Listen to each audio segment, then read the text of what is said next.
প্রতি বছর বাংলা একাডেমি সাহিত্য পুরস্কার ঘোষণা হওয়ার পরপরই শুরু হয় বিতর্ক।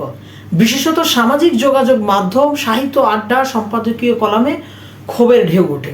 কেউ বলেন যোগ্যকে বঞ্চিত করা হয়েছে, কেউ অভিযোগ করেন অযোগ্য ব্যক্তিকে বা বিতর্কিত ব্যক্তিকে পুরস্কার দেওয়া হয়েছে।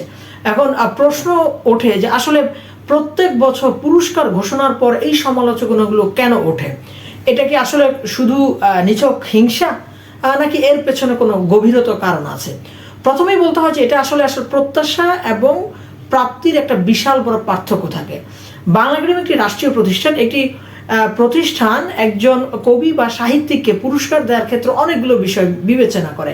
সেখানে সাহিত্য গুণগত মানই যে একমাত্র মাপকাঠি তা কিন্তু নয়। সেক্ষেত্রে কিন্তু অনেক ক্ষেত্রেই গোষ্ঠীগত সমীকরণ, ব্যক্তিগত সম্পর্ক কাজ করে।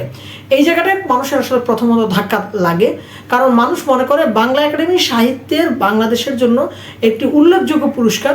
যদি সাহিত্য মানে প্রধান বিবেচ্য বিষয় হয়, তাহলে এই সিদ্ধান্ত কিভাবে নেওয়া হলো?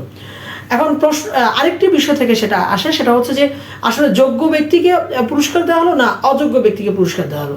আসলে যোগ্য অযোগ্যের বিষয় না, এটা আসলে একটা বঞ্চনা বোধের অনুভূতি থেকে এই ধরনের সমালোচনার সৃষ্টি হয়। কীরকম? সেটা হচ্ছে এরকম যে বাংলা সাহিত্যে এখনো অসংখ্য প্রবীণ লেখক, মৌলিক লেখক যারা তার দীর্ঘদিন ধরে সাহিত্য চর্চা করছেন, আর যারা যুগের পর যুগ সাহিত্য চর্চা করার পরেও বাংলা একাডেমি সাহিত্য পুরস্কার পাননি।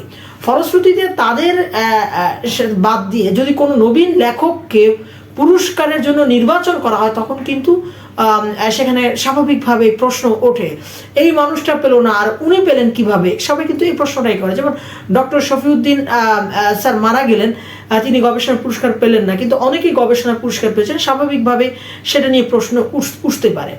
আরেকটু হচ্ছে যে নির্বাচন প্রক্রিয়ায় যে জটিলতা, সেই বিষয়টা আমাদের স্বীকার করতে হবে। সেটা হচ্ছে নির্বাচন প্রক্রিয়া জটিলতা কেন বলছি, সেটা হচ্ছে যে অন্যান্য পুরস্কার দেওয়ার ক্ষেত্রে কোন বইয়ের কারণে একজন লেখককে পুরস্কার দেওয়া হলো এবং সাহিত্যে কোন ধরনের অবদানের কারণে একজন লেখককে পুরস্কার দেওয়া হলো, সেটা কিন্তু একটি বিশদ আলোচনা করা হয়ে থাকে।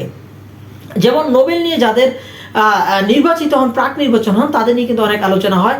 দ্য ম্যান বুকার পুরস্কার যারা পান, তাদের নিয়ে কিন্তু প্রাক আলোচনা হয়, তাদের ওই স্পেসিফিক ওই নির্দিষ্ট কাজকর্ম নিয়ে, অর্থাৎ নির্দিষ্ট শিল্পকর্ম বা সাহিত্যকর্ম নিয়ে।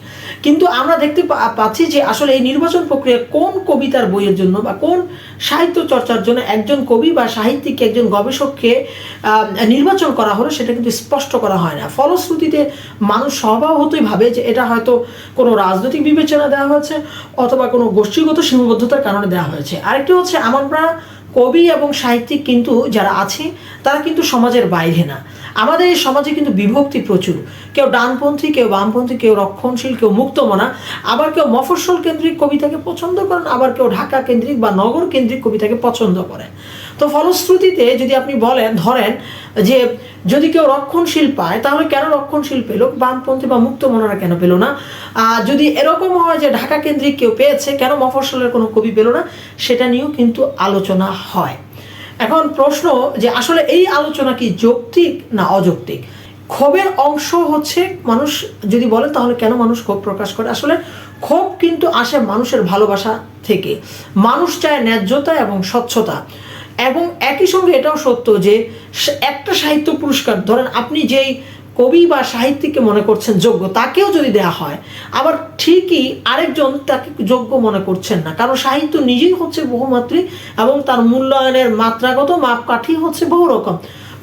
এর কারণে আপনার মনে হবে যে না, আসলে আমি যাকে যোগ্য মনে করছি অন্য আরেকজনে তাকে যোগ্য মনে নাও হতে পারে। তাহলে আবার একই প্রশ্ন, আমাদের এই ক্ষোভ কি অযৌক্তিক? আসলে ক্ষোভ যেহেতু মানুষ প্রকাশ করছে এই পুরস্কার নিয়ে, আমাদের এক কথায় বলতে হয় যে এই ক্ষোভ প্রকাশ করাটা প্রমাণ করে যে মানুষ এখনো বাংলা একাডেমির সাহিত্য পুরস্কার নিয়ে ভাবে, শিল্প সাহিত্যের প্রতি মানুষের এখনো আগ্রহ আছে। যদি আগ্রহী না থাকতো, মানুষ আসলে এসব বিষয় নিয়ে কথা বলতো না। এখন এই ধরনের বাংলা সাহিত্যের যে পর্যালোচনা বা সাহিত্য সমালোচনা না থাকার কারণে যে আসলে এই মৌলিক প্রবলেম বা এই মৌলিক সমস্যাটা তৈরি হচ্ছে, আমার কাছে তাই মনে হয়। কেন মনে হচ্ছে এখন প্রশ্ন, সেটা হচ্ছে রোনাল্ড বার্থের একটা আমরা উক্তি ধরি। তিনি কিন্তু সাহিত্য সমালোচনাকে প্রাধান্য দিয়েছেন 1952 সালে, এবং তিনি এখানে বলেছেন যে আসলে রসময় কথার মাধ্যমে কোনো সাহিত্য সমালোচনা করে দৃষ্টি আকর্ষণ করা ফ্রেঞ্চ সাহিত্যিকদের একটা প্রবণতা ছিল। যেমন আমাদের এখানে যখন কোনো সাহিত্য সমালোচনা হয়, হয় সেটা স্তুতি হয়ে যায়, আর না হয় সেটা তিক্ত আলোচনা হয়ে যায়, যেটা কিন্তু সম আলোচনা অর্থাৎ ভালো এবং মন্দের যে আলোচনা সেটা হয় না। এ কারণে আমরা রোনাল্ড বার্থের কয়েকটা উক্তি দিয়ে আমরা আসলে বিষয়টা আলোচনা করি। সেটা হচ্ছে এরকম যে তিনি বলেছেন যে কখন বলা যাবে যে একটা সাহিত্য সৃষ্টিকে অসাধারণ সাহিত্য সৃষ্টি, তিনি একটা মাপকাঠি টেনে দিয়েছেন। সেটা হচ্ছে এরকম যে the birth of the reader be at the cost of the death of the author. অর্থাৎ একজন পাঠকের তখনই প্রকৃত পুনরুত্থান সম্ভব হবে যখন একজন লেখকের মৃত অবস্থা হয়। অর্থাৎ লেখক লিখে চলে গেছেন, কিন্তু পাঠক এমন গভীরভাবে তার ওই শিল্প বা সাহিত্যের বর্ণনা প্রকাশ করতে পারছেন যেন নতুন একটা ব্যাখ্যা পাচ্ছে। এটাকে তিনি বলেছেন, to gives a text an author is impose a limit on the text and to furnish with a final signal to close the writing. যদি আপনি একটা অর্থের মাধ্যমে, একমাত্রিক ব্যাখ্যার মাধ্যমে একজন লেখককে সীমাবদ্ধ করে ফেলেন, তাহলে সেটা হচ্ছে যে আপনার সংকীর্ণতা এবং লেখককে মেরে ফেলার এক ধরনের প্রবণতা, প্রকৃত অর্থে মেরে ফেলার প্রবণতা। এবং উনি আরেকটু সুন্দর করে বলেছেন, সেটা হচ্ছে এরকম যে মিথ যে লেখকরা ব্যবহার করে সেটা হচ্ছে এরকম যে মিথ ইজ আ ডিপলিটিসাইজড স্পিচ। অর্থাৎ অনেক দর্শন, রাজনৈতিক আদর্শ কিন্তু শিল্পী, সাহিত্যিকরা, কবিরা প্রকাশ করতে পারে না, কিন্তু একটা মিথের মাধ্যমে তিনি প্রচার করেন। মিথের যে বিষয়টা নিয়ে বিতর্ক নয়, চিরন্তন সৌন্দর্য, সেটা সবার মাঝে তুলে ধরেন। অর্থাৎ তিনি তার বক্তব্যকে একটা শৈল্পিক আকারে সবার মাঝে উপস্থাপন করতে পারেন। ফলে হয় কি, এটা রাইটারলি টেক্সট না হয়ে রিডারলি টেক্সট হয়ে যায়। অর্থাৎ এখানে রাইটারের তুলনায় হচ্ছে মানুষের যে মনের যে কামনা এবং যে আকাঙ্ক্ষা সেটা প্রাধান্য পায়। এবং এই যে পাঠককে যে প্রাধান্য দিয়ে যে লেখাটা, যেখানে হচ্ছে নতুন করে অর্থ সৃষ্টি হয় এবং বহুমাত্রিক ধ্যান ধারণা তৈরি হয়, সেটাই হচ্ছে আসলে সমালোচনা সাহিত্যের মূল লক্ষ্য এবং উদ্দেশ্য। এবং বাংলাদেশে যেহেতু সমালোচনা সাহিত্য এখনো পর্যন্ত গড়ে ওঠেনি, আমরা বলতে পারি একটা সময় হয়তো ছিল, কিন্তু এখন সেটা খুবই ভঙ্গুর অবস্থায়। আপনি একজন সমালোচক হয়তো একজন প্রতিষ্ঠিত কবির সমালোচনা করবেন, দেখবেন যে সেই কবি সেই সমালোচককে একটা ফোন দিয়ে একটা ধন্যবাদ তো দূরের কথা, তার সেই অনলাইনে লেখা একটা কমেন্টস পর্যন্ত করে না। এখন তিনি মনে করেন যে তিনি এই সমালোচনা অর্থাৎ তার এই প্রশংসা তাকে নিয়ে লেখার তিনি যোগ্য, স্বাভাবিকভাবে লিখেছেন, নাথিং টু থ্যাঙ্কস। অথচ পশ্চিমে আমরা বৈশ্বিক যে অন্যান্য দেশগুলোতে দেখি যে একজন সমালোচককে পুরস্কৃত করা হয় এবং সমালোচনা সাহিত্যকে সবচেয়ে উচ্চ মার্গের সাহিত্যের অন্যতম একটা বিষয় হিসেবে ধরা হয়ে থাকে। এখন আমাদের দেশে যেটা হয়ে গেছে যে সমালোচনাটা, সাহিত্যটা এখন রাইটিং ডিগ্রি 0 অর্থাৎ নিরপেক্ষ দৃষ্টিভঙ্গি থেকে নাই। ফলে আমাদের এখানে যাকেই পুরস্কার দেওয়া হোক না কেন, এবং এই বর্তমান সময়ে যদি আল মাহমুদকেও আমার কাছে মনে হয় যদি পুরস্কার দেওয়া হতো, তখনও কিন্তু এই ধরনের বিতর্কটাই মনে হয় থেকে যেত। এখন প্রশ্ন হতে পারে যে অনেকেই বলছেন যে কাকে কাকে আসলে পুরস্কার দেওয়া যেতে পারে বা ভবিষ্যতে যাওয়ার ক্ষেত্রে বিবেচনা করতে হবে। আমার কাছে মনে হয় যে ব্যক্তিগত অভিব্যক্তি, এটা হয়তো নাও হতে পারে। যেমন মাহমুদ কামাল কবি, তাকে পুরস্কার দেওয়া যেতে পারে। যেমন তার কবিতার যে একটু পংক্তি আমাদের ছিল যে রাজার পুত্র নন তবু রাজার পুত্রের মতোই তিনি, কিরকম আয়নায় প্রতিদিন শুয়োরের মুখ দেখেন, দেশে কোনো রাজা নেই তবে রাজা কন্ডম আছে। অসাধারণ কবিতা।